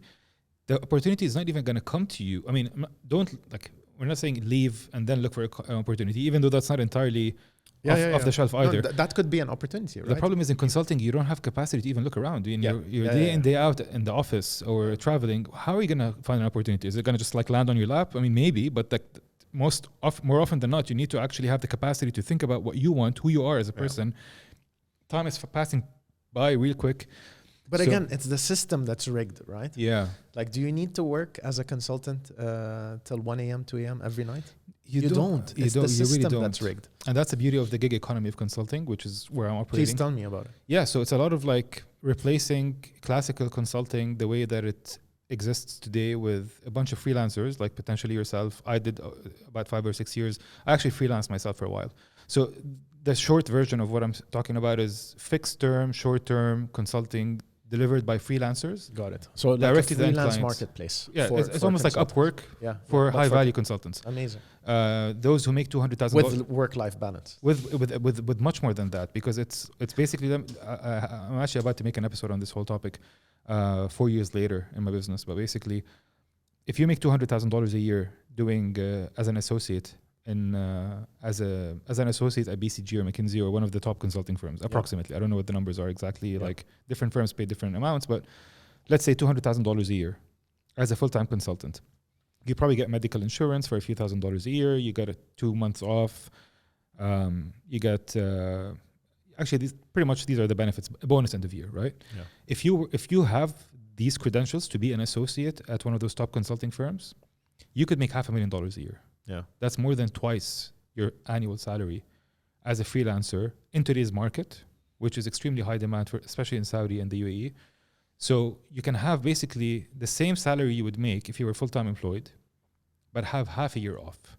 Can you just think about what it means to have half a year off? That's amazing. If you can have a half a year off, you can discover yourself, hobbies, start a company, maybe do some volunteering work, perhaps visit more countries. Become a new human being, which you would never be able to do because you're either working hard or playing hard. That's so cool. Right. And so we're starting to see the trend. Well, we saw it obviously 4 years ago and now it's peaking. And I just think like I would love to encourage more and more people who are miserable, who don't want to stay in consulting or any other high value job that's extremely demanding for them. But still have that skill set that they can utilize. Yeah. And you know what? Like my ex-girlfriend, one of my very good friends who now bought a farm in Portugal, now just freelances for a few months a year as a consultant, picks up a very nice paycheck. Can I know what your platform's called? QO Collective.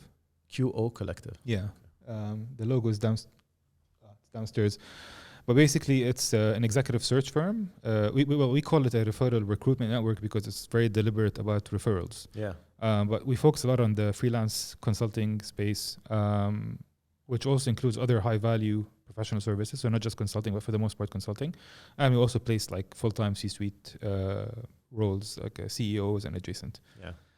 But it's amazing to see a lot of people feel free, get into financial literacy, venture out into startups, get into hobbies, and then have their time.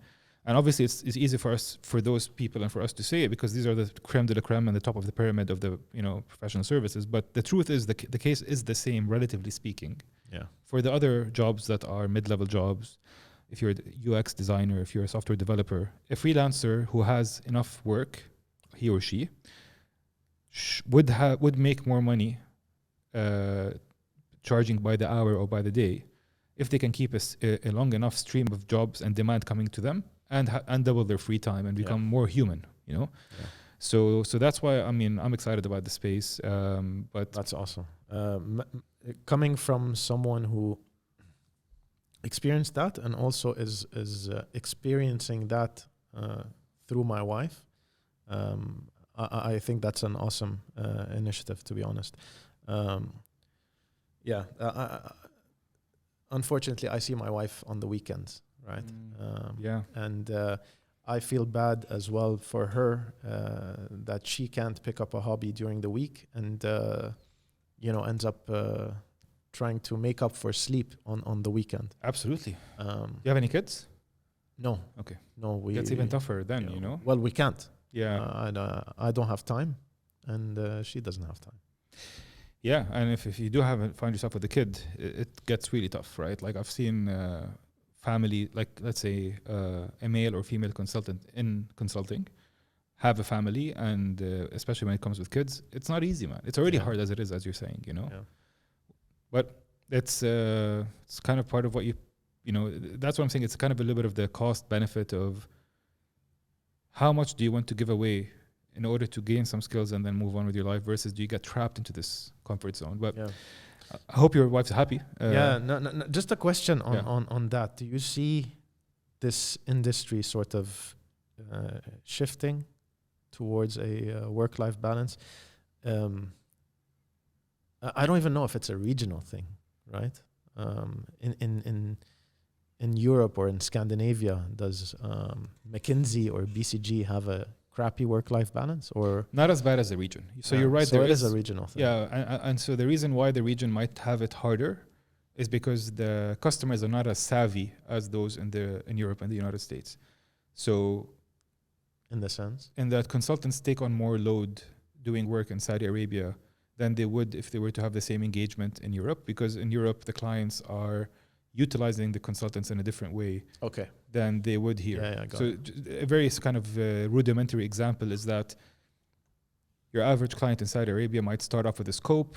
They didn't think of it properly, but now that you're delivering the project, you're pulled into all these different things. And because that's the way the business goes here, you end up doing work that's outside of your scope because the client will not hire you again, or they won't even pay your bill for your project. So before you know it, the partner is all confused, and he or she is cascading that down to their team. It's a system. It's a system from the clients. It starts with the client, right? It's almost never because the partners or the principals or the associates are incompetent. It's almost because they are a function of they need to deal with the shit that they're dealing with. No, if anything, I think they're more than competent, right? They're very competent, and the shit they need to deal with is also not a direct reflection of the clients they're working with. It's also the clients themselves are part of a bureaucratic system that has these weird approvals and checks and balances. So everybody ends up caught in this tangled up mess, right? Whereas in Europe and the US, what you pay for is what you get. You can turn down a request from a client because it's not part of your scope. They have much more mature skill sets, both consultants and the clients. So, it's clear what you're coming to deliver is what you're going to get. Everybody walks out happy. Here, it's a little bit of like, let's scramble and figure it out, So here's a question. So we're talking about BCG, Bain. We're talking about BCG, Bain, McKinsey, Strategy and whatever. Why hasn't any one of these companies why hasn't this clicked and they come and say, hey, we're going to do things differently moving forward, right? We're going to pioneer this sort of new age of management consulting. Is it purely because they're probably going to get the short end of the stick on revenue? They won't get business. It's like a lot of those tenders and RFPs are awarded to companies because the client likes the partner and his approach or her approach and the flexibility that they look like they're going to exhibit. And one of the firms, actually, it happens to be one of the big four firms. One of the reasons why they get hired a lot, despite the fact that they're not the best. They're willing to do anything. No, it's because they are willing to wait a year to get paid. Okay. Or sometimes more than that. So they have the cash to pay their employees and because another big challenge, for example, is getting paid on time. Like, your payment terms may say you get paid this amount at the beginning and then mid-project and then a deliverable. But most clients will not deliver on any of these payment terms on time. Like, so you're always off by 2-3 months at least. So some of those consulting firms have had an advantage over the others in that they win projects because they agree with the client either officially or not, is that, look, you don't have to pay this year, you can pay next year. Flexible payment terms. Flexible payment terms, right? Not because our strategy is better, it's because we are willing to wait a little bit more and we have the cash to pay our employees. So that's one of our value props. The microfinancing, right? Well, I don't know if you've seen the video that we have. The one that you did, right? It's a little bit quirky with the... Yeah, no, I saw it. Mixed feelings about it. Joe likes it. It's cool. It's funky. It is. It is. But yeah, there's Mazen popping out, reminding you that we have flexible payment terms. Yeah, so. But I'd imagine. I mean, you mentioned it earlier, and I was wondering how many of your customers need financing, like even on a short-term basis. This is an insight we weren't expecting. So, a lot of SME restaurants prefer to pay in cash. So that's one thing that we weren't expecting. But then everyone else expects some sort of payment facility. Right. And it's a function of the industry. That's the industry norm. Yeah. So we have a mixed bag. Some people pay in cash. Others have 30-day, 60-day. Buy now, pay later is a big theme, huh? Yeah, so essentially this is what it is, right? Credit facilities, payment, flexible payment terms, buy now, pay later. It's essentially the same thing. Yeah, 100%. Dude, this was awesome. And I want to be mindful of people's time. It's been an hour and a half. Before we wrap up, I want to make sure that anybody listening and watching, first of all, is there anything else that we should cover that we haven't covered? I want to make sure that anything else that you would like us to talk about that I have perhaps overlooked. No, sure. Not really. I don't know. What type of music do you listen to? Well, because it has evolved over the years, but today, like deep house, very low and mellow deep house. Okay. I went to Burning Man about 4 years ago. Okay. 3 years ago. How was it? Proposed to Georgia there. No way. Life-changing experience. Yeah. Nice. I've done my share of partying around the world and stuff, but Burning Man is actually, it's not even like if you try to go to Burning Man, you have to fill up a survey online that says you understand this is not a party. Yeah. And then that's only... It's an experience, I guess. You have to actually sign like a waiver, like not a waiver, like a survey that says, I understand this is not a rave, even though it's like the mother of all raves, but like what they're trying to, they're trying to position themselves that it's not. And they do a very good job at actually not being that. But of course, you go there, it's a lot of sex, drugs, and rock and roll. Sure. But yeah, a lot of this kind of Oriental house, deep house music. But curious to know why you're asking. No, it just popped up in my mind. I don't know. Because there's that in the background. Oh, I used to be a guitarist. I still play the guitar, but not anymore. So I used to have a rock band in high school and university. No way. Yeah, I was the guy in like Beirut in the apartment, like, remixing Backstreet Boys into Arabic beats and playing the guitar and like people singing along. I had is that guitar or bass? No, just like an acoustic guitar. Okay. Yeah, I had a proper band in high school. Yeah. And then over the years, Lebanon was when we were there. It was a crazy scene back then. Yeah. Not only with what was going on politically, right? And with everything, but also the party scene was pretty interesting. Yeah, it was a weird time. It was I don't think there is a similar time I never got into techno and trance until I went to Beirut, basically, because I was still listening to like metal and rap. So I was doing a lot of like Tupac, Biggie. Yeah. The whole G-funk era was my high school days. Yeah. Then I go to Lebanon, and then I go to Basement and BO, and I'm suddenly listening to Tiesto and Armin van Buuren and Sasha and Digweed and all those guys. That was my first rave, Armin van Buuren. In like Forum de Beirut. Yeah. Oh my God. Yeah. Followed by BO right next door. That was interesting. Joe, were you there? Yeah. That was crazy. They were the best, huh? That was crazy. So it all started there. It's interesting. Maybe my take on the Lebanon experience, because I'm from the south in Lebanon, so mountain area in the south. The Baalbek or? No, so the southern Mount Lebanon part, an area called Jizin. Oh, of course, yeah. You know it? Yeah, I know Jizin. Really? Yeah. Okay. I used to travel a lot. Have you been there? I can't remember if I did, but I don't know why in my head the route back to Jordan. I can't remember if it goes through Jizin or not, because I would drive sometimes, get in a car. It shouldn't. Yeah. But I know I'm familiar with Jizin geographically. Nice. Yeah. So there's a town in Jizin called Kassin, which is where my mom is from. that got voted the best village in the world or whatever. It's a beautiful, beautiful village, like picture perfect, right? You have the biggest pine forest in the region there. You're talking about massive land, just pine trees after pine trees.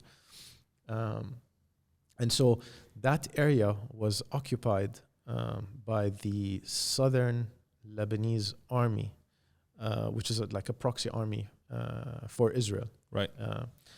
And so when we were kids, we used to go to Beirut, fly to Beirut, and then go to Jizin, and it was like a journey because you'd have to cross the Lebanese army checkpoint, and then a few hundred meters after that, you have a southern Lebanese army checkpoint. Right. And you couldn't take your cell phone. So I remember my mom and my aunts used to hide their cell phones in their private areas. It was crazy, man. Crazy stuff. Oh my God. And it's like a Joker experience, right? You never know what you're gonna get. Yeah. Right. If the guy's pissed off. Yeah. And he's a guy from your hometown, right? So he's your distant cousin. Yeah. Not distant cousin, but a neighbor. So yeah, exactly. So and you don't know what's gonna happen. Right? Yeah. But what I was trying to say is you get, so when I was growing up, I got exposed to that type of thing, right? Yeah. And then a few summers as well, when I was a teenager, we'd have these fights between those guys and the others side, right? And you'd witness things like artillery being shot, heavy machine guns. In Jordan, you get some of those too. Yeah. And as a kid, you grow. First time you experience that, it's like, shit, I'm shitting my pants, right? Yeah. As intimidating. Kid. Yeah. And then, couple that with some fighter jet bombings in Beirut when we used to target the electricity stations and power plants, and the sort of that sticks with you. And then 2003 to 2007, which is when I was in Lebanon when you were there. Yes. You had to go through the Hariri assassination. Right. You had to go through the multiple other assassinations or attempted assassinations. Yes. And I remember we used to wait for, this is so sad, man. You used to wait for that next attempt, bombing or whatever, so that you can go out, right? Because after that, it, you can go out. Right? Yeah. Oh my God, you're taking me back into these days. My entire apartment shook with the Hariri bombing. So I was with my one of my best friends at the apartment when that happened, and man, looking back, it's so crazy because what I thought, given my past experience with these type of things, was that this was a fighter jet that broke the sound barrier. Yeah. It sounded like that. And we were thinking, man, why the hell did the glass break? Like, was it that low? Yeah. Right? So we're trying to analyze, like, what was the situation with the fighter jet? Was it low? Like, this doesn't usually happen. Usually you get a thud. Yeah, this was different. Yeah. So my mom called. She's like fucking freaking out just a bit. Yalla. Thank you. All right. She's freaking out. Where are you? Bawling on the phone. Yeah. And I'm like, I'm at home. What's going on? And she's like, you didn't hear? I'm like, no, I didn't hear anything. She's like, this happened. And I'm like, oh, no shit. That explains this whole ruckus that's, glass breaking in the building. Because where we were, I don't know where you were living. Hamra. You were living in Hamra. Okay, me too. Yeah. So we were like, 400 meters away? 300 meters away? Yeah, I was like literally at a place called New Perfect Homes, which is at the end of Hamra, literally. Next to Versailles Hotel. No way. Yeah. So basically... We were like a street away. You were... Me and you. You were in Beirut Homes, Antilulus Road? Next to Antilulu. Oh, you were in Pearl? No, I was in... Shammas? I was in Haddad. Okay, so I lived in Shammas, Antilulu. I did. No way. You were Auntie Lulu? No, sorry, I did nothing. I did Pearl, which is in front of Antilulu, right on the corner. Yeah. I know Pearl. Next to my Beirut friend Homes, used to live there. Yeah, right. yeah. And I did Shammas, so they were both on the same side of that road. Yeah. Auntie Lulu was cool. Antilulu was cool, Yeah. and Beirut Homes, so especially at the top. Yeah, I had 2 friends Yeah, that rented both sides yeah, of the top floor with the pool. yeah. That was pretty dope. Man. But I remember it was like for those check- who were privileged enough to get it because it was expensive. I had to find a way to rent it, $600. Back then, my parents couldn't afford that. Yeah, same here. But interesting. So I'm telling you how crazy and how accustomed you get to that life, and I feel very lucky that I got to experience that because I gained so much of my personality I owe to those experiences. Yeah, I don't know if you feel the same. 100%. Yeah. So, like, doing whatever it takes is something I do because of those experiences. I feel not worrying about random stuff that people worry about, because I know that you could be gone any second is something I learned from that. Not worrying about death. Yeah. Right? Is something because it's common and you see it and it becomes almost you become accustomed to it. You become desensitized about it too. Yeah. But in a positive way. I'm not talking about the negative side of things, right? Yeah. Like, take it this way. What's the worst that could happen? Yeah. Right? Yeah. I die in an instant. So what? Yeah. Okay.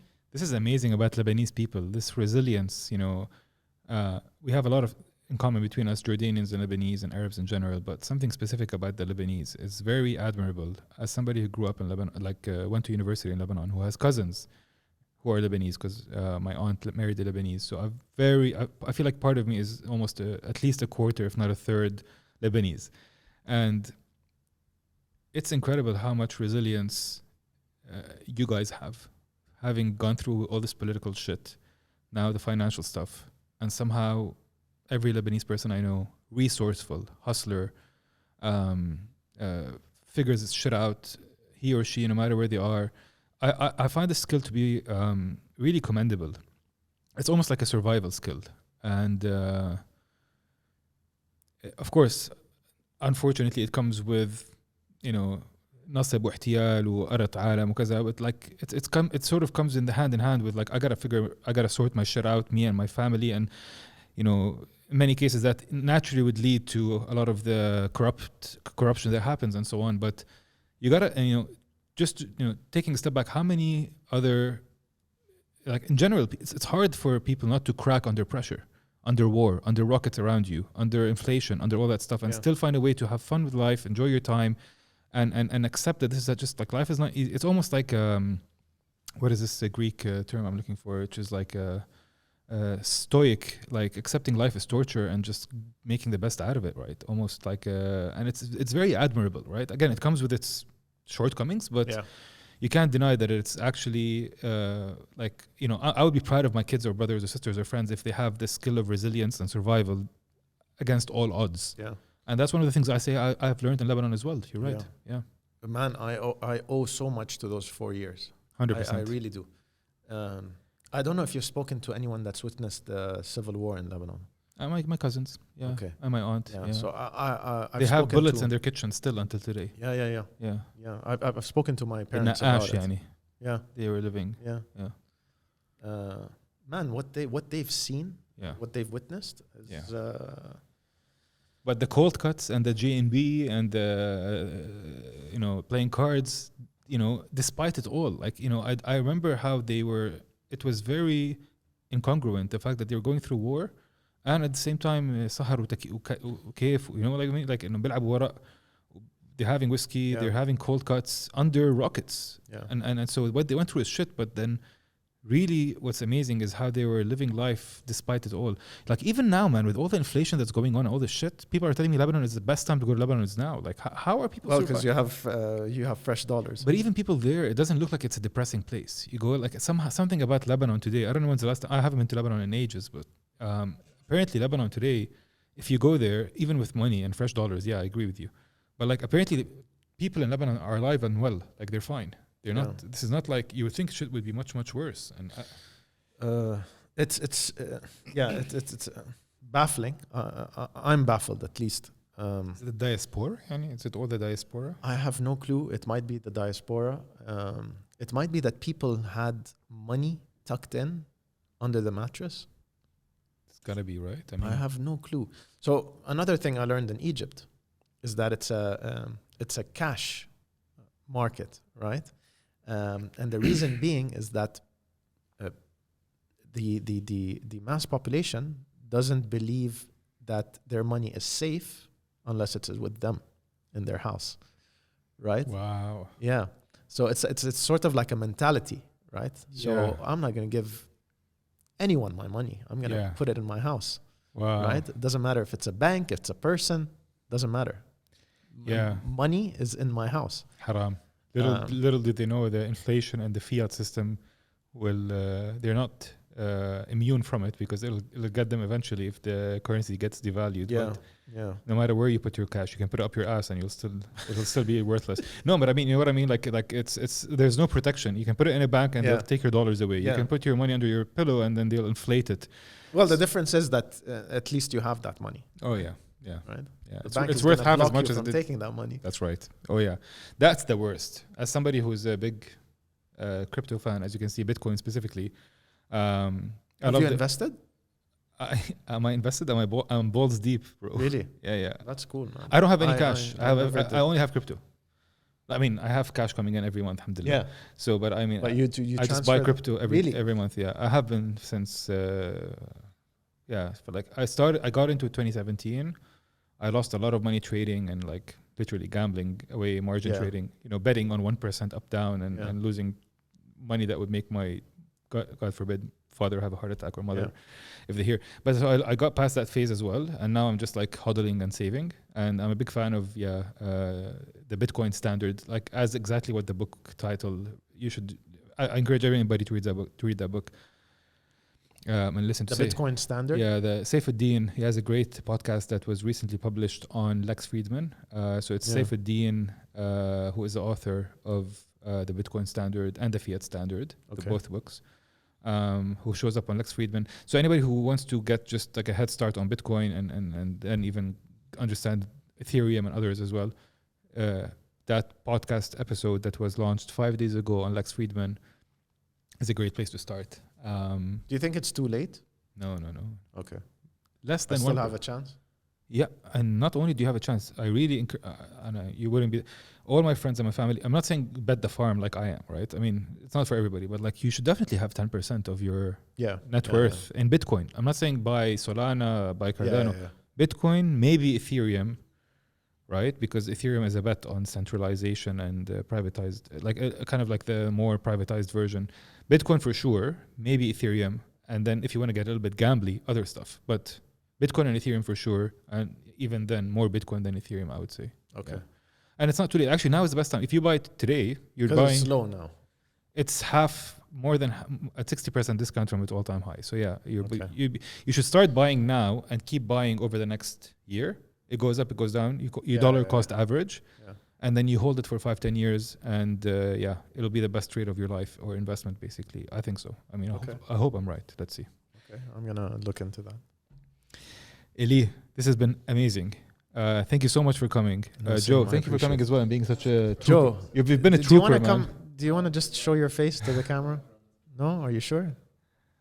All right. Well, hopefully next time we get you on the show. Yeah, you should get Joe and talk about. He's been a real trooper and filled the blanks in times when we needed it. For anybody listening and watching, rightfarm.com. Yes. Great domain, by the way. How the hell did you buy it? How much did you pay for it? We bought it. How much did you pay for it? I don't think it was around for $999. Like no. Yeah. Must have cost you a bit of a. Yeah, a couple of thousand. Yeah, fair enough. That's totally worth it because it's a great domain. Right Farm. Rightfarm.com. So this is the second time I hear that. Like your brand is. I feel like I know your brand. Yeah. Right. For some reason. The guy, Vuk. Yeah. It's a podcast, Vuk. Yeah. Change officer. He said that he feels like the brand has been alright. I haven't heard about it until you told me, but like, I'm happy to hear that it's only been. And it's a nice play. Joe, come on, man. Come here and explain. Find a way to about the brand, man. No, look, it's cool because there's an Arabic sort of. I don't know what's the word.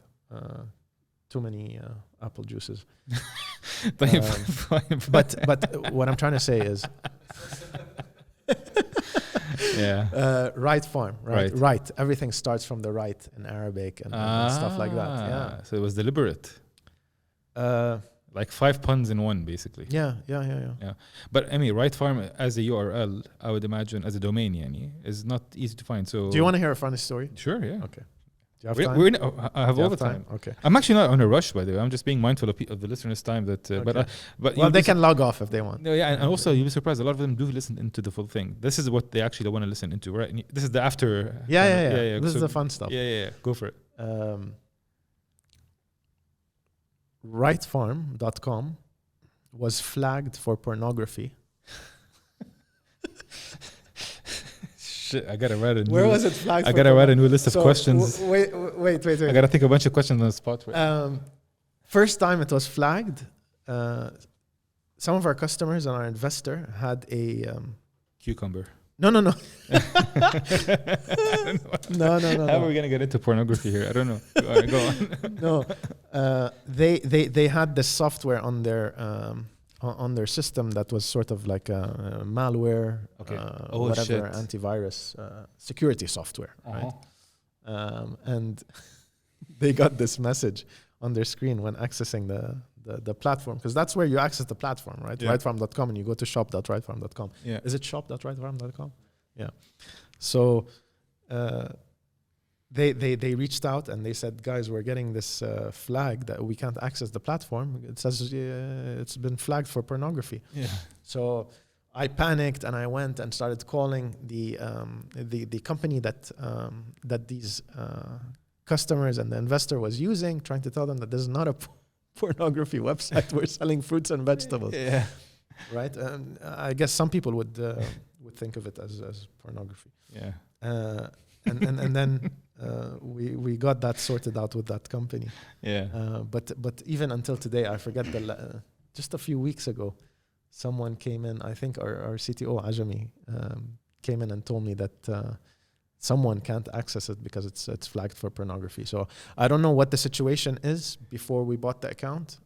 It's a very strange name. Yeah. To Right call Farm. a pornography website. Fascinating. I hope it wasn't. It was just a mistake. Yeah, but like the kind of issues you have to deal with as a founder of a tech company, so random. You know, you venture out to fix the supply chain of logistics, and suddenly you're dealing with pornography associated. Yeah, I was calling a company in France. Yeah. Right, trying to explain to them that this is not a porn website. Yeah. Offer them some fresh apples and stuff. But these come. I mean, now we talk about it and we laugh. Yeah. Right. So. Yeah, it's a nice journey. It's a nice journey. Well, I bet it's the first of much more to come. You are at the beginning of your journey. I really wish you all the best. Thank you. Yes, I appreciate it. It's always inspiring to see people venture out.